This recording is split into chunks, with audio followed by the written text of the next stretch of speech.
ഇടി സത്യം പറഞ്ഞ അന്ന് ആ കല്യാണ വീട്ടിൽ വെച്ച് കണ്ടത് മുതൽ എനിക്ക് നിന്നെ ഭയങ്കര ഇഷ്ടമാണ്. റീനു, നീ ഇതുവല്ലതും കേൾക്കുന്നുണ്ടോ? തെക്കുണ്ടതി അയ്യോ റിനു, ഞാൻ അത്രക്കാരനല്ല. പെച്ചുണ്ടതി നീ എന്തോ ഈ പറയുന്നേ? എറുണ്ടതി നിന്റെ അച്ഛന്റെ ബ്ലൂബെറി കിണ്ടി. എടാ സച്ചിനെ, നിന്റെ പ്രശ്നം എന്താടാ?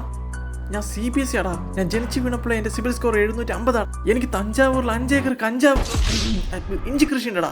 അതിന് എനിക്ക് റീനുവിന് ഇഷ്ടാ. ആ, എനിക്കും റീനുവിന് ഇഷ്ടാ. എന്നാ ഞാനൊരു കാര്യം പറയട്ടെ, എനിക്കും റീനുവിന് ഇഷ്ടാ. സച്ചിനെ, എനിക്കും നിന്നെ ഇഷ്ടാ, ഒരുപാട് ഇഷ്ടാ. റീനു,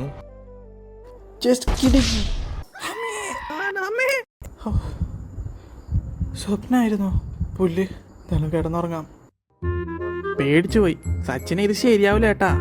എന്റെ ദാമ്പത്യ ജീവിതം വെച്ച അവന്റെ ഒരു കളി എങ്ങനെയൊക്കെയോ പറഞ്ഞ് വീടിന്റെ മതില് വരെ എത്തിച്ചതാ. ഇനിയിപ്പോ ആദ്യം മുതലേ തുടങ്ങേണ്ടി വരും.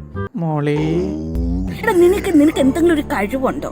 നിനക്ക് കലാപരമായിട്ടുള്ള കഴിവുണ്ടോ? നിന്നെ 4 പേര് അറിയുമോടാ നാറി.